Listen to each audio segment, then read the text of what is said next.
శ్రీమద్ భాగవతం బ్రహ్మసూత్రములకు దాని రచయిత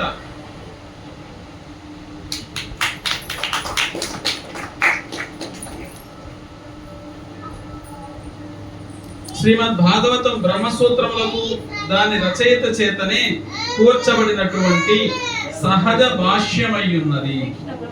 అటువంటి బ్రహ్మసూత్రము లేదా వేదాంత సూత్రములు ఆత్మానుభవమునందు అంతకు పూర్వం మగ్నులైన వారికే నిర్దేశింపబడి ఉన్నది. ఇక శ్రీమద్ భాగవతము దాని అందరి విషయములను శ్రవణము చేసినంత మాత్రముననే మనుషుడు తీవ్రముగా ఆత్మానుభవ మార్గమును నెలకొని విధముగా రచింపబడినది. ఇది ముఖ్యముగా పరమహంసలకే ఆత్మానుభవమునందు సంపూర్ణముగా మగ్నులైన వారికే ఉద్దేశింపబడినను లౌకిక జనుల హృదయములందును లోతుగా పనిచేయగలదు.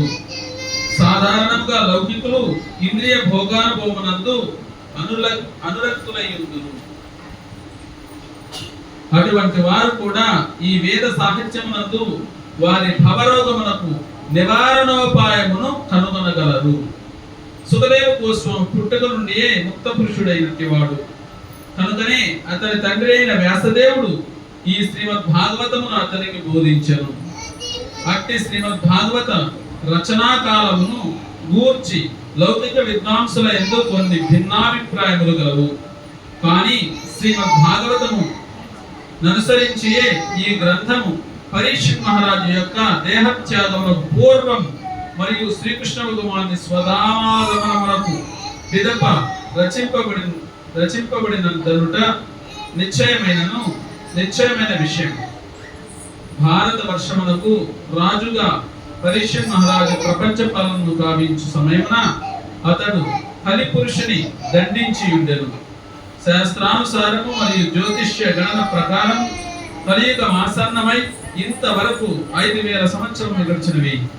అనగా శ్రీమద్ భాగవతం 5000 సంవత్సరములకు పూర్వమే రచింపబడినది. ఆ మహాభారతము శ్రీమద్ భాగవతమునకు పూర్వమే రచింపబడగా ఇతర పురాణములు మహాభారతము కన్నా పూర్వమే లిఖించబడినవి. సమస్త వేద వాంగ్మయం యొక్క వివిధ రచనా కాలముల అంచనా ఇది. సంపూర్ణముగా వివరించుటకు పూర్వము ఈ శ్రీమద్ భాగవతము నారదమునిచే సారాంశముగా నొసగబడి ఉన్నది. అంతేగాక నివృత్తి మార్గము అవలంబించుటకు ఇది చక్కని విజ్ఞాన శాస్త్రమై ఉన్నది. ప్రవృత్తి మార్గ విధానము నారదమునిచే ఖండింపబడుచున్నది. అటువంటి మార్గం పట్లనే బద్ధజీవులు సహజానురక్తిని కలిగి ఉందురు. కనుకనే శ్రీమద్ భాగవతమునందరి విషయమును మానవుని భవరోగమునకు చక్కని నివారణోపాయమై భవక్లేశములను సంపూర్ణముగా నిలిపివేయుట జరుగుచున్నది. ఓం అజ్ఞానతిమిరాంధస్య జ్ఞానాంజనశలాకయ చక్షురున్మిలితం యేన తస్మై శ్రీ గురవే నమః.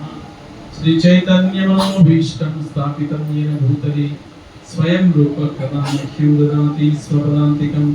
నమో విష్ణుపాదాయ కృష్ణ ప్రేష్టాయ భూతలే శ్రీమతే జయ పతాక స్వామి నితి నామినే. నమో విష్ణుపాదాయ కృష్ణ ప్రేష్టాయ భూతలే శ్రీమతే భక్తి వేదాంత స్వామి నితి నామినే. నమస్తే సారస్వతి దేవే గౌరవాణి ప్రచారిణే నిర్విశేష శూన్యవాది పాశ్చాత్య దేశకారిణే. జయ శ్రీ కృష్ణ చైతన్య ప్రభు నిత్యానంద శ్రీ అద్వైత గదాధర శ్రీవాసాది గౌర భక్తవృంద. హరే కృష్ణ కృష్ణ కృష్ణ హరే హరే హరే రామ రామ రామ హరే. శ్రీమద్ భాగవతాన్ని శ్రవణం చేయడానికి విచ్చేసిన భక్తులందరికీ స్వాగతం సుస్వాగతం. ఈ భాగవతంలో 8వ శ్లోకం మనకి ఏం తెలియజేస్తోందంటే మహాముని అయిన వ్యాసదేవుడు ఆ విధముగా శ్రీమద్ భాగవతమును రచించి పునర్విమర్శ గావించిన పిమ్మట ఆత్మానుభవమునందు అంతకు పూర్వమే మగ్నుడైనట్టి తన పుత్రుడగు శ్రీ సుఖదేవ గోస్వామికి దానిని బోధించాడు. వ్యాస భగవానుడు శ్రీమద్ భాగవతాన్ని నారదముని నుండి గ్రహించి తరువాత సుఖమహర్షి తన భార్య అయిన జాబలి గర్భంలో 14 సంవత్సరాలు ఉన్నప్పుడు ఈ వ్యాస భగవానుడు స్వయంగా శ్రీమద్ భాగవతాన్ని సుఖదేవ గోస్వామికి తిరిగి బోధించాడు. అంతకు ముందు సుఖమహర్షి కూడా శ్రీమద్ భాగవతాన్ని స్వయంగా శివుడు పార్వతికి చెబుతూ ఉంటే, చిలుక రూపంలో రాధారాణి పెంపుడు చిలుకగా ఉండే ఈ సుఖమహర్షి ఈ భూలోకానికి వచ్చి మనందరికీ భాగవతాన్ని చక్కగా ఇవ్వడానికి పరీక్షణ్ మహారాజు తన దేహాన్ని 7 రోజుల్లో వదిలేసే సందర్భంలో తిరిగి శివుడి నుండి విన్న భాగవతాన్ని, వ్యాసదేవుడి నుండి తన తల్లి గర్భంలో ఉన్నప్పుడు విన్న భాగవతాన్ని తిరిగి ఈయన పరీక్షణ్ మహారాజు దేహత్యాగం చేసే సందర్భంలో భాగవత సప్తాహం అంటే భాగవతాన్ని ఎన్ని రోజులు? 7 రోజులలో 24x7 అంటే 24 గంటలు 7 రోజులు చెప్తూనే ఉండి భాగవతాన్ని పూర్తి చేయగానే ఆ శ్రవణం చేసిన పరీక్షిత్ మహారాజు ఈ లోకాన్ని వదిలి తిరిగి భగవద్ధామం చేరుకున్నాడు. అది ఈ సందర్భం. ఈ సందర్భంలో ఈ భాగవతంలో భాష్యం మనకు చెప్తూ ప్రభుపాదుల వారు శ్రీమద్ భాగవతము బ్రహ్మసూత్రములకు దాని రచయిత చేతనే కూర్చబడినటువంటి సహజ భాష్యమై ఉన్నది. ఏంది భాగవతం అంటే? ఇది బ్రహ్మసూత్రాల యొక్క సహజ భాష్యం.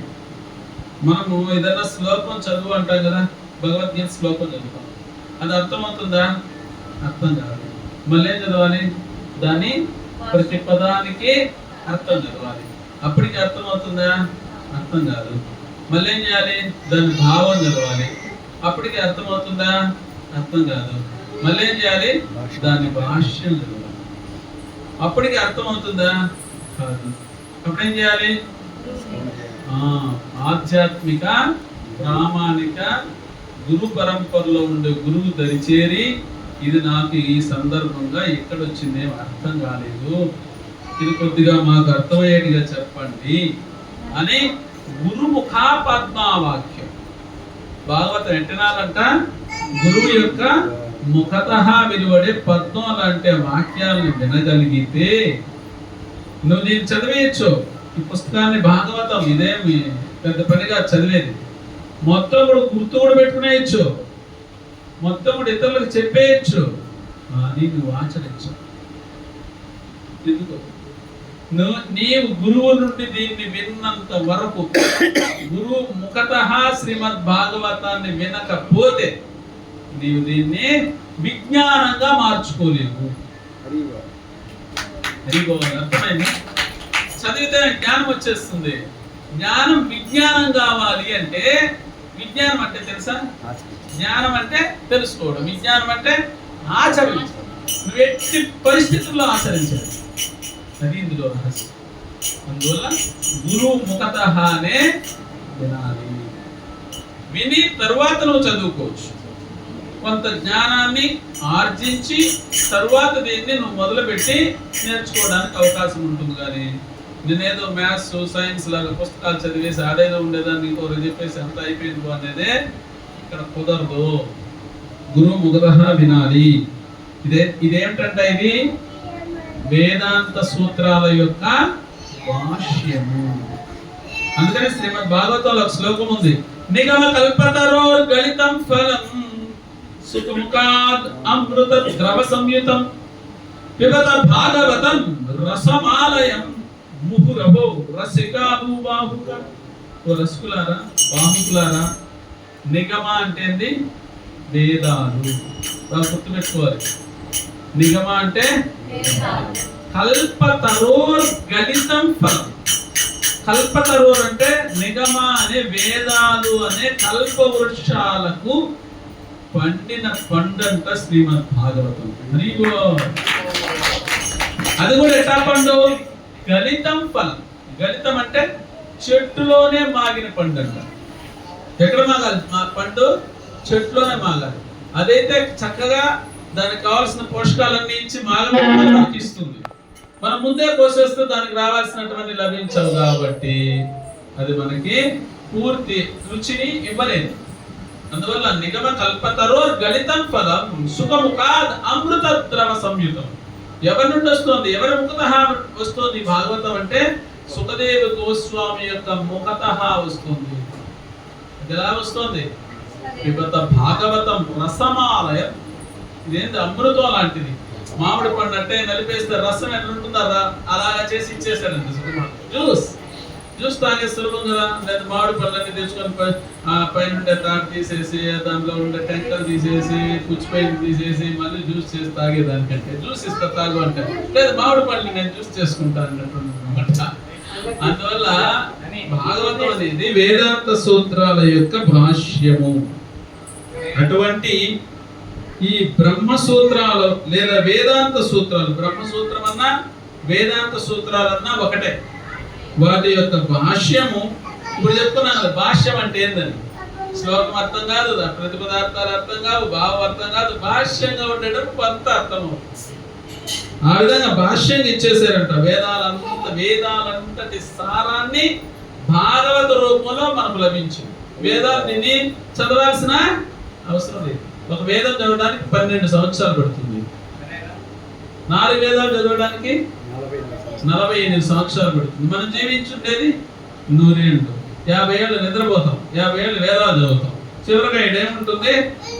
హరే కృష్ణ కృష్ణ కృష్ణ హరే హరే, హరే రామ రామ రామ హరే హరే నామాన్ని జపించయ్యా అనుకుంటాం. అదే ఇప్పుడే జపిస్తే పోలా, చేసి చనిపోయేటప్పుడు హరినామం జపించంటే మళ్ళీ ఎట్లా అనిపిస్తుంది? అది భాగ్యం దొరకదు. అంత పూర్వం మగ్నులైన వారికి నిర్దేశింపబడి ఉన్నది. ఆత్మానుభవం పొంది ఉంటేనే శ్రీమద్ భాగవతం నీకు అర్థమవుతుంది.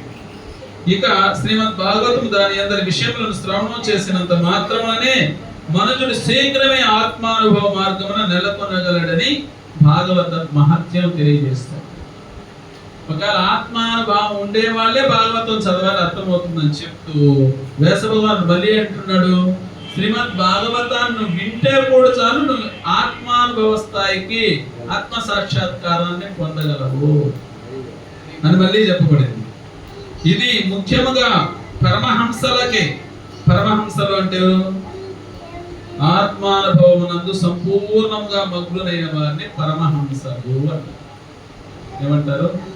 అసూయ కలిగి ఉండకూడదు పరమహంస. ఏమి లేని వారిని పరమహంస అంటారు. అసూయ ద్వేషాలు ఉండకూడదు. అది 2 వాక్య పదాలు చెప్పుకుంటారు. ఒకటి అసూయ, 2 ద్వేషం. ఇంకో పదం ఉంది, ఆ 2 లేనివాడు పరమహంస. ఉద్దేశింపబడినను లౌకిక జనుల హృదయమునందును లోతుగా పరిచయగలరు. ఇది పరమహంసల కోసమే ఉద్దేశింపబడింది శ్రీమద్ భాగవతం. అయినా కానీ లౌకిక జనుల హృదయాల్లో కూడా లోతుగా పనిచేస్తున్నారు. ఇంజెక్షన్ పరమహంసలకే కాదు, లౌకిక జనులకు కూడా పనిచేస్తుంది. అందుకని శ్రీమద్ భాగవతం చక్కగా వినాల్సింది. ఆ విధంగా వేద సాహిత్యమునందు వారి భోగమునకు భవరోగానికి మందు ఇదే. భవరోగం అంటే ఏంది? జన్మ, మృత్యు, జర. ఈ భవరోగాలు పోవాలంటే ఏం చేయాలి? ఒక మందు తీసుకోవాలి. ఏందా మందు? హరే కృష్ణ కృష్ణ కృష్ణ హరే హరే, హరే రామ రామ రామ హరే. కాబట్టి మీరందరూ కూడా భాగవతాన్ని చక్కగా శ్రవణం చేయాలి. అదే సమయంలో ఈ భవరోగాన్ని జన్మించడం ఒక భయంకరమైన కష్టం. ఎందుకు? తల్లి గర్భంలో తల కిందకి కాళ్ళు పైకి మలమూత్రాల మధ్యలో క్రిమికీటకాలు పుడుతూ ఉంటే 9 నెలల పాటు భయంకరమైన శిక్షను అనుభవించి మనం బయట వచ్చాం. జన్మ అంటే ఊరక వచ్చేది కాదు, ఆ శిక్ష అనుభవించేశాం. ఇక మృత్యు ఉంది మన చేతిలో.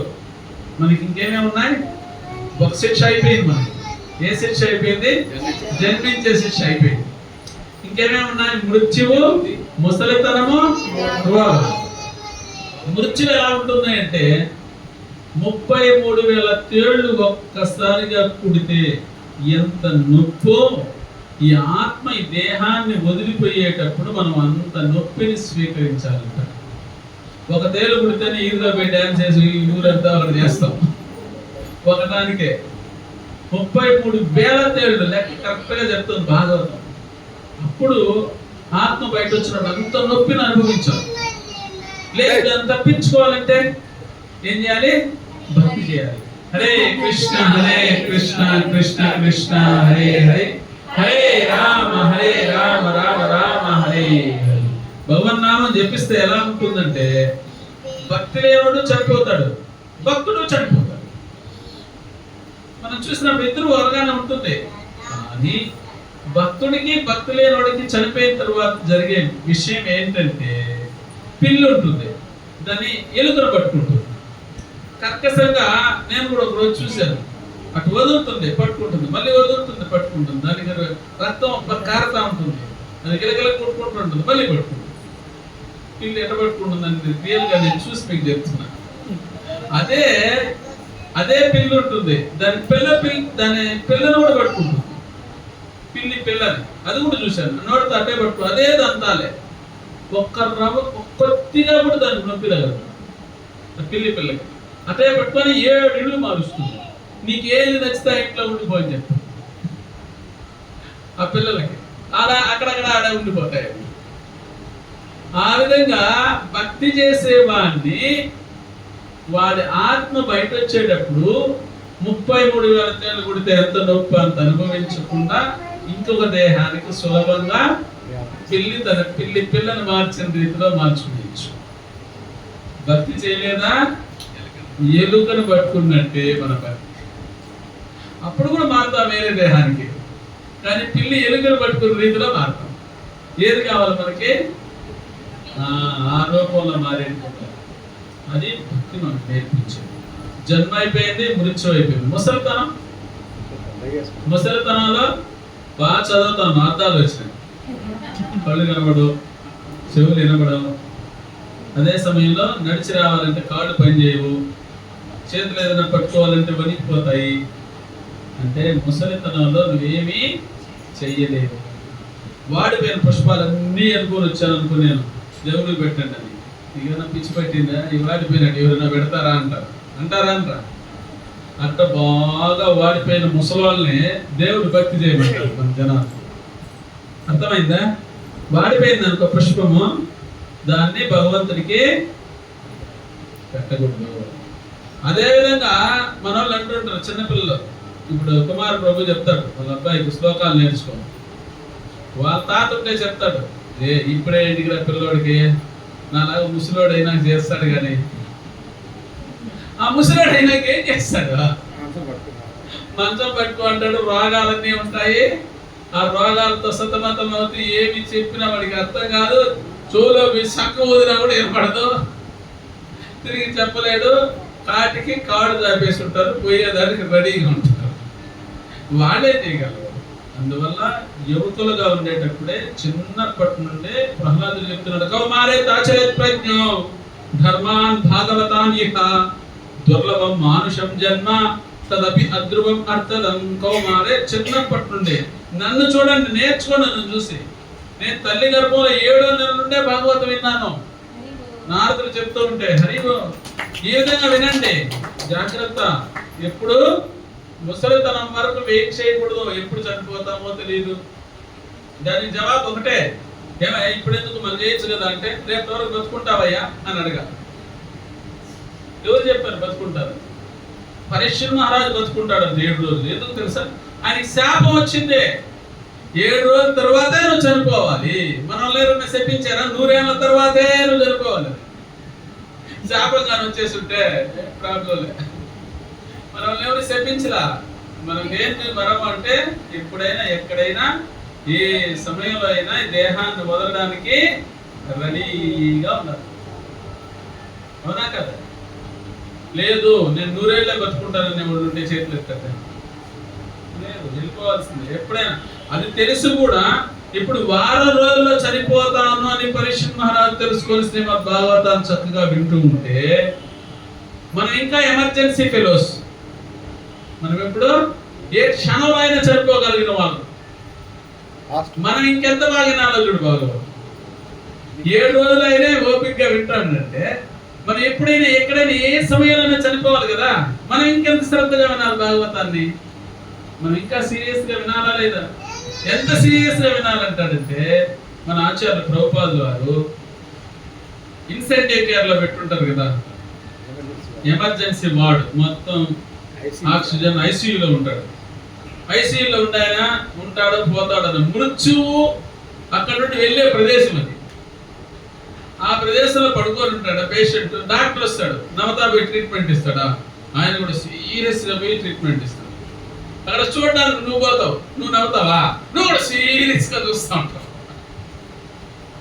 ఆ ఐసీయూలో ఉండేవాడు ఎంత సీరియస్ గా అక్కడ డాక్టర్ గాని పేషెంట్ గాని చూసేవాళ్ళు గాని ఉంటారో అంత సీరియస్ గా భాగవతాన్ని చదవాలంట.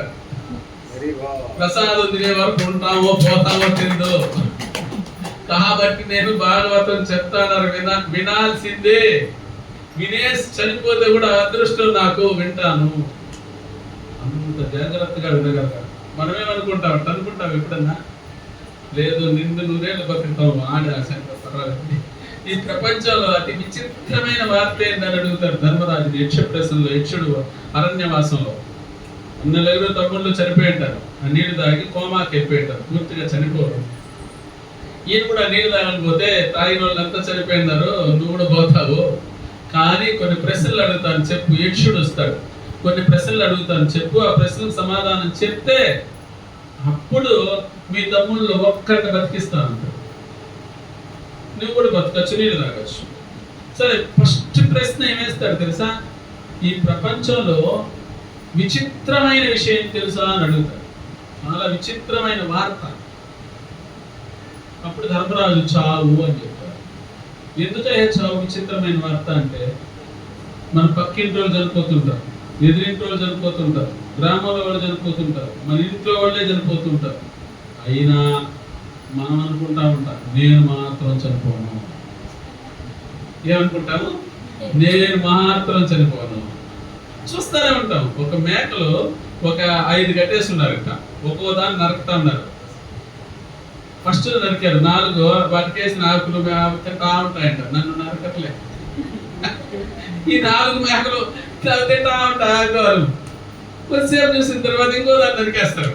ఇంక 2 ఉంటాయి కదా, కూడా మమ్మల్ని నరకట్లే అనుకుంటాయంట. తింటా ఉంటాయంటే బాధపడు, భయపడు, ఎగరు, దూకం. మళ్ళీ ఇంకో దాన్ని నరికేస్తారు, ఇంకోటి కూడా దాన్ని నరకట్లే అనుకుంటాయి.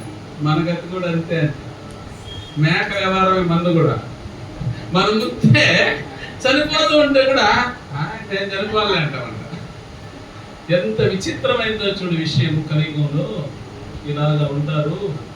జాగ్రత్త, మీరు మేకలు కాదు, మనుషుడు. మీరు ఆలోచించండి. ఆయన చనిపోయాడు కదా, నేను కూడా చనిపోతాను కదా. ఎప్పుడైనా ఎక్కడైనా ఏ సమయంలో చనిపోతాను కదా. ఈ లోపల నేనేం చెయ్యాలి అని ఒక ప్రశ్న వేసుకోవాలి. దాన్నే అతాతో బ్రహ్మ జిజ్ఞాస అంటారు. ఏమంటారు? అతాతో బ్రహ్మ జిజ్ఞాస. వేదాంత సూత్రాల్లో మొదటి సూత్రం. నేను ఎందుకు పుట్టాను, ఎందుకు చనిపోతున్నాను, చనిపోయిన తర్వాత ఎక్కడికి వెళ్తాను, ఈ లోకంలో నేను చేయాల్సిన పని ఏమిటి అని నువ్వు కానీ ఆలోచిస్తే అప్పుడు నీలో భక్తి మొదలవుతుంది. లేకపోతే భక్తి చేయి. కానీ భాగవతం ప్రకారం జన్మ, మృత్యు, జర, ఇవన్నీ భవరోగాలు. ఈ భవరోగం తీసేయడానికి ఏం చేయాలి? హరినామామృతాన్ని తాగాలి. ఎడ తాగాలి? చెవుల ద్వారా తాగాలి, నోటితో తాగేది కాదు. హరే కృష్ణ హరే కృష్ణ కృష్ణ కృష్ణ హరే హరే హరే రామ హరే రామ రామ రామ హరే హరే. అటువంటి భాగవతాన్ని వ్యాస భగవానుడు స్వయంగా తన భార్య గర్భంలో ఉండే సుఖ మహర్షికి 14 సంవత్సరాల పాటు మాట్లాడుతుంటారు. కడుపులో ఉండే మాట్లాడతారు. ఈయన భాగవతం చెప్తూ ఉంటారు. బయట రారా నాయన అంటే నేను రా. ఏమంటే కలిపురుషుడు అని పట్టేస్తాడు. ఇది కలియుగంలో కలిపురుషుని ప్రభావానికి నేను లోను అవ్వడానికి ఇష్టపడడం లేదు. ఇది ఎట్టొస్తావు? నేను చెప్తున్నాను రా, భయపడద్దంటే. వ్యాసుడు ఎవరు? గ్రంథకర్త అవతారం. కృష్ణుడే స్వయంగా గ్రంథాలు రచించే అవతారంలో వ్యాస భగవానుడిగా వచ్చాడు. అందుకని వ్యాసుడు ఎవరు? భగవంతుడే. ఒకసారి అడుగుతాడు వ్యాసుడు, పరాశరముని అడుగుతాడు. పరాశరముని వ్యాసుని యొక్క తండ్రి. ఓ తండ్రి, భగవంతుడు అంటే ఎవరు? శివుడా, బ్రహ్మ, విష్ణువా, వినాయకుడా, సుబ్రహ్మణ్యం స్వామి, ఎవరు భగవంతుడు అని అడుగుతాడు. అప్పుడు వ్యాస భగవానుడికి పరాశరముని చెప్తాడు, నేను భగవంతుడు ఎవరు అని నేను చెప్పను, భగవంతుడు ఏ లక్షణాలు కలిగి ఉంటాడో చెప్తా. నువ్వు దాన్ని గుర్తించగలిగితే భగవంతుడు నువ్వు గుర్తించినట్టే. అది నీ ఇష్టం, చూసుకో. ఆవు ఎలా ఉంటుందంటే తెలియని వ్యక్తికి ఏం చెప్తాము? ఆవు ఎలా ఉంటుందో చెప్తా. దాన్ని బట్టి ఆవు ఏదో నువ్వు గుర్తించుకో. 2 కొమ్ములు ఉంటాయి, 4 కాళ్ళు ఉంటాయి, ఒక తోక ఉంటుంది, పాలు ఇస్తుంది, ఈ విధంగా ఎత్తు ఉంటుంది, 2-3 అడుగులు ఎత్తు, 4 అడుగులు ఎత్తు ఉంటుంది. ఇలాగ అన్ని చెప్తాం. చెప్పిన వెంటనే ఏమనుకుంటారు? ఇది ఆవు కదా అనుకుంటారు. ఒకడున్నాడంట, వాడి పని ఏంటంటే ఆవు గురించి ఒక వ్యాసం నేర్చుకునేసి ఏదన్నా అడుగు, నువ్వు ఆవు గురించి రాయని రాసేస్తాడు. ఇల్లు గురించి రాయని అనుకో, అప్పుడు కూడా ఆవు గురించే రాస్తాడు. ఎప్పుడు రాస్తాడు తెలుసా? ఒక ఇల్లు ఉంటుంది, ఇంటి పక్కన ఒక ఆవుని కట్టేస్తున్నారు, ఆవుకు 2 కొమ్ములు ఉండును, 4 కాళ్ళు ఉండును, పాలు ఇచ్చునని రాసేస్తాడు. నువ్వేదడిగినా రాసేస్తాడు. భగవంతుడి గురించి రాయని అనుకో, కృష్ణుడి పక్కన ఆవు ఉంటుంది, ఆవుకు 2 కొమ్ములు ఉండును, 4 చంద్రమండలం గురించి ఇచ్చారండి ఒకసారి. ఇదంతా ఏ పని కానీ ఏం రాస్తాడు చూద్దాం. అప్పుడు చంద్రమండలంలో ఆవులు ఉండవు, ఒకవేళ ఉంటే 2 కొమ్ములు ఉండదు. అది వాడికి ఆ మాత్రం మనం కూడా ఇచ్చే. ఎప్పుడే నిద్రలేక ఏం చెప్పారా? కృష్ణుడు దేవాది దేవుడు భగవానుడు అని చెప్పేయగలగాలి. లేకపోతే మనం వైకుంఠంలో గుర్తు పెట్టుకోండి. ఎప్పుడు నిద్రలేదురా కృష్ణుడు దేవాది దేవుడు అని ఒక లైన్ గుర్తు పెట్టుకుంటే వైకుంఠం వెళ్ళిపోవచ్చు. అందుకని వ్యాసుడు చెప్తాడు, వ్యాసుడికి పరాశరముని చెప్తాడు, భగ అంటే షడైశ్వర్యాలు, 6 రకాల ఐశ్వర్యాలను, వాన్ అంటే కలిగిన వారు, భగవానుడు అంటే 6 రకాల ఐశ్వర్యాలను పరిపూర్ణముగా, పూర్ణమద పూర్ణమిద పూర్ణాత్ పూర్ణముదచ్యతే పూర్ణస్య పూర్ణమాదాయ పూర్ణమేవావశిష్యతే. మొదటిది సంపద, సౌందర్యము, శక్తి, జ్ఞానము, కీర్తి, వైరాగ్యం. ఇది చెప్పి ముగిచ్చేస్తాం. ఈ 6 రకాల ఐశ్వర్యాలు పరిపూర్ణంగా ఉంటాయంట భగవంతుడు. సంపద పరిపూర్ణంగా ఎలా ఉంటుంది అంటే, రుక్మిణీదేవి రూపంలో లక్ష్మీదేవి స్వయంగా కృష్ణుడు భారీగా ఉంటూ మొత్తం ఈ ప్రపంచంలో ఉంటే మొత్తం ధనాన్ని లక్ష్మి అనాల్సిందే. ముస్లిం అయినా, క్రిస్టియన్ అయినా, ఇంకెవరైనా ధనాన్ని ఏమనాలా? లక్ష్మి అనాలి. లక్ష్మి ఎవరు? లక్ష్మీపతి. లక్ష్మీపతి అని ఎవరిని అంటారు? విష్ణువు. విష్ణువు భార్యని ఏమంటారు? విష్ణువుని ఏమని పిలుస్తాం? లక్ష్మీపతి. లక్ష్మికి భర్త అని పిలుస్తాం. తిరుపతి అంటే తెలుసా? తిరు అంటే లక్ష్మీదేవి, పతి అంటే భర్త. లక్ష్మీదేవి భర్తదంటే ఈ ఊరు, అందువల్ల దాని పేరు తిరుపతి. తిరుమలై అంటారు. తిరు అంటే లక్ష్మీదేవి, మలై అంటే కొండ. ఆ కొండ ఎవరిదే? లక్ష్మి. అని భార్య పేరు మీదనే పెట్టుకుంటాడు అన్ని బాబు. మీరు కూడా అందుకే మీ భార్య పేరు మీదనే పెట్టండి.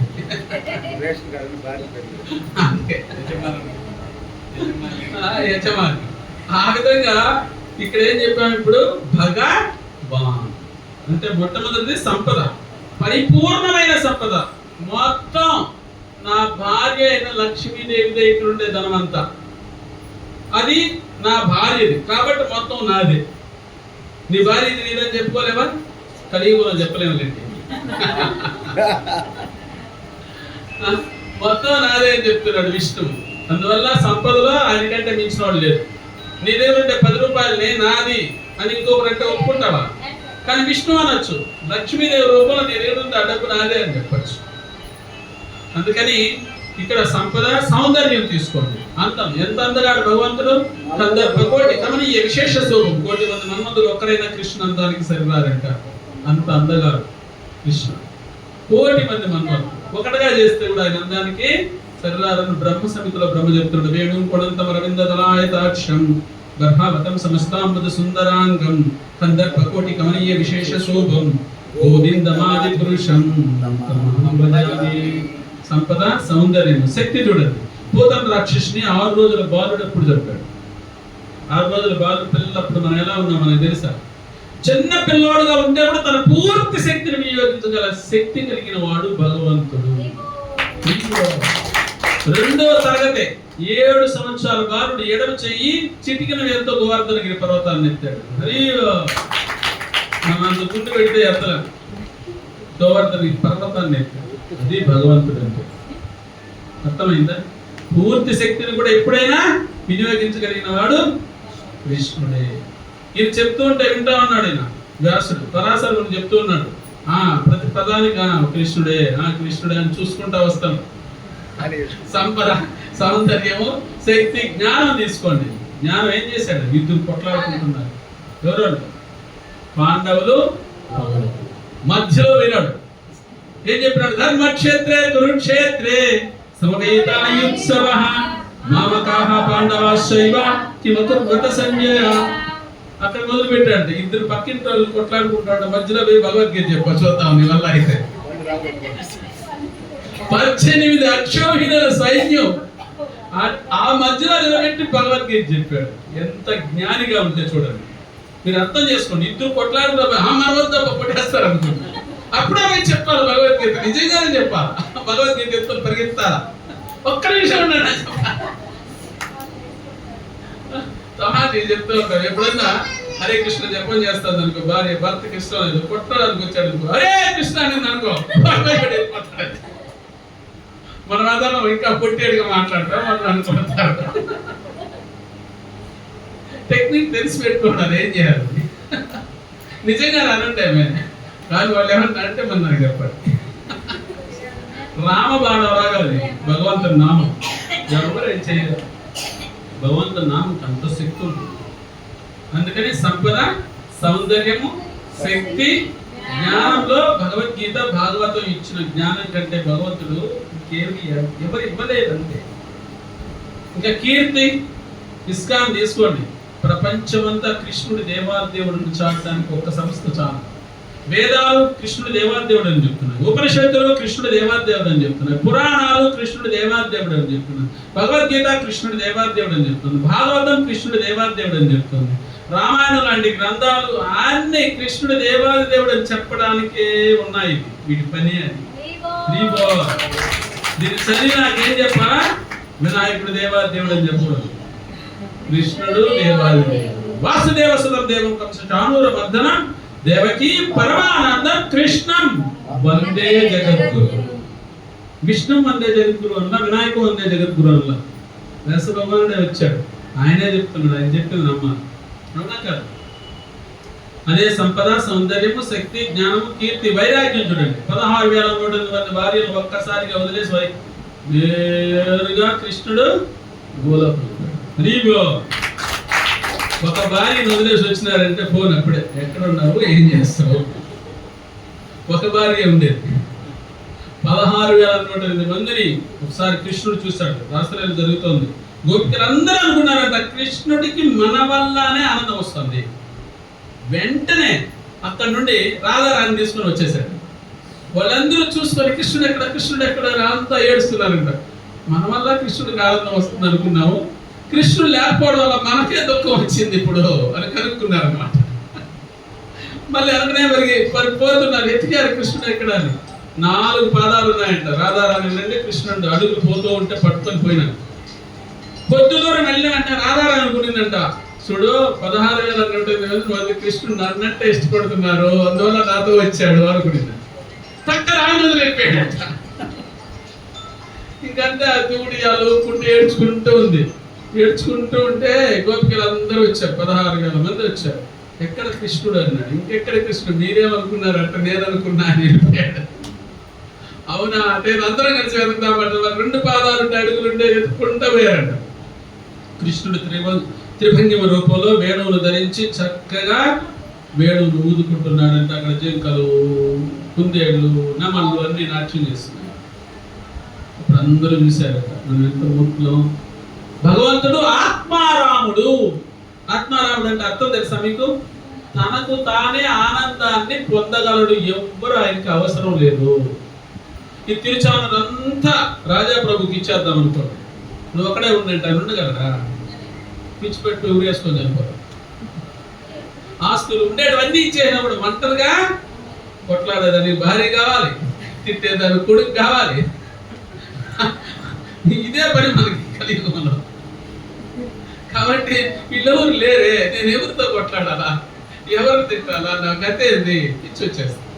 అందుకని భగవంతుడు అట్లా ఆయన ఒక్కడే కూడా ఉండగలరు. దేవుడిని ధరించి చూసుకుంటే హ్యాపీగా ఉన్నాను. అందరు చూసి భయపడిపోయి, కృష్ణ ఓ గోవిందా, నేను తెలియక అన్నామయ్యా, నీవు లేకపోతే మాకు ఆనందం లేదు, మా వల్ల కాదు నీకు ఆనందం వచ్చేది, మమ్మల్ని ఆనందించడానికి మాతో మీరున్నారు, కాబట్టి మమ్మల్ని క్షమించండి అని వేడుకున్నప్పుడు అప్పుడు మనకి కలిసి వెళ్ళారు. అంటే భగవంతుడు చూడండి, ఒక్కసారిగా అందరినీ కూడా వదిలేసి వెళ్ళే శక్తి ఆయనకు ఉంది. అది వైరాగ్యం అంటే. మనకెంత వైరాగ్యం ఉంటుంది.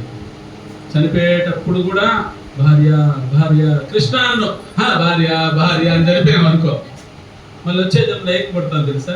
స్త్రీగా పుట్టి చీరలో ఓనీలు, ఇప్పుడు వచ్చినట్టు ముక్కాలు ప్యాంట్లు, స్లీవ్లెస్ రవికలు ఇట్లా వేసుకోని స్థితికి వచ్చేస్తాం కదా.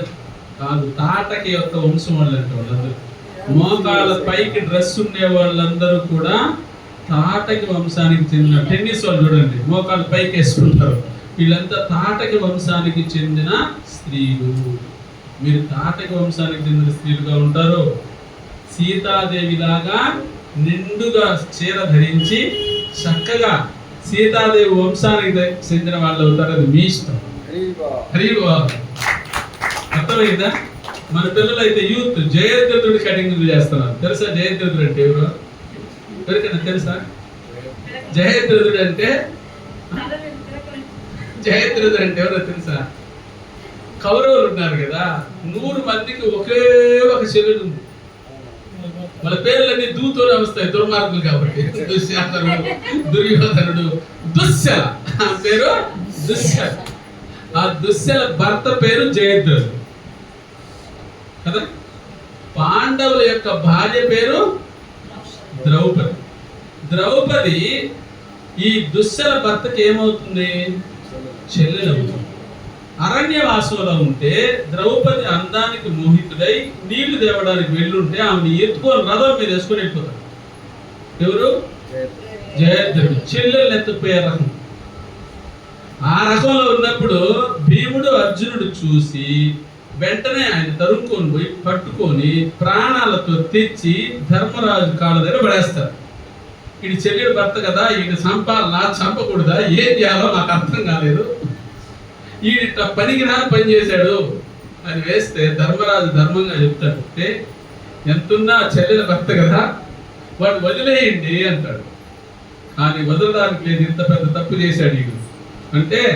అప్పుడు వీడికి ఏం చేయాలంటే, ఇప్పుడు మన వాళ్ళు కొట్టుకుంటున్నారు కటింగ్, గుండు కొట్టి 5-6 శకలు పెట్టి ఈయన అవమానపరిచి గాలి మీద ఊరేగించి తిరివేడు రా అన్నాడు. చంపినోడితో సమానం. వాడిని అవమానపరిస్తే చనిపోయినోడితో సమానం. ఆ విధమైన కటింగ్ ఇప్పుడు మన యూత్ కొట్టుకుంటున్నారు. అందువల్ల ఏమన్నా చూస్తే మీరేమనాలి? ఇది జయద్రథుడి కటింగ్ నాయన అంటే, నువ్వు చెల్లెళ్ళు ఎత్తపోయే రకము, ఇట్లా కటింగ్ కొట్టుకోకూడదురా. ఎట్లా కటింగ్ కొట్టుకోవాలి? ప్రభుపాద చెప్పిన ఇట్లా కటింగ్ పిల్లక పెట్టుకొని చక్కగా ఆధ్యాత్మిక జ్ఞానాన్ని పొందే స్థితిలో ఒక భక్తుడిగా ఉండాలి, లేదా రాముడిలాగా, రాముడు ఎలా ఉన్నాడో అలా ఉండాలి. అందుకే చెప్పారు, చక్కని కీపాస్ కట్టుకొని చక్కగా ఉంటాడు కదా. అందుకని అడిగారంటే ఒకసారి, పాండవులు అంటే ఎవరు అంటే, పంచి కట్టుకునే వాళ్ళందరూ పాండవులు అని చెప్పాడు. అంటే ఇది భలే ఉన్నది, ప్యాంట్ వేసుకున్న వాళ్ళు అన్నాడు. వాళ్ళంతా కౌరవులు. నెక్స్ట్ కౌరవుల పోస్ట్ కావాలో పంచ్ పోస్ట్ కావాలో పాండవుల పోస్ట్ కావాలో మనమే నిర్ణయం తీసుకోవచ్చు మగవాళ్ళందరూ. అది కీ పాస్ ఉంటుంది కదా అంటే, అవును కీ పాస్ ఉండేది పాండవులకి, ఆటపంచి కంటే వాడు ఎవరు అంటే వాడు కొంచెం అన్నాడు. అది అంటే వాడు సెకండ్ ఉంటాడే, వాడు కట్టుకున్నాడు ఆ వారితో అట్లా పంచులు కట్టద్దండి అయ్యా, కీ పాస్ కట్టుకొని చక్కగా ఉండండి భక్తులారా అని మనకి ఆచార్యం తెలియజేస్తాను. కాబట్టి సిస్టమ్కి వచ్చేది ఏదంటే కటింగ్ చేసుకునేది, ఎట్టంటే రాముడు, లక్ష్మణుడు, భరతుడు, సీతామాత ఎంత కోదండరామ స్వామి ఉంటుందో కీ పాస్ పెట్టి చక్కగా కండువాల్సి ఎంత చక్కగా ఉంటారో చూడండి. ఆ వంశానికి చెందినోళ్ళుగా ఉండాలి మనం. హరే కృష్ణ హరే కృష్ణ కృష్ణ కృష్ణ హరే హరే హరే రామ హరే రామ రామ రామ హరే హరే. శ్రీ రాధా గోవింద భగవాన్ కి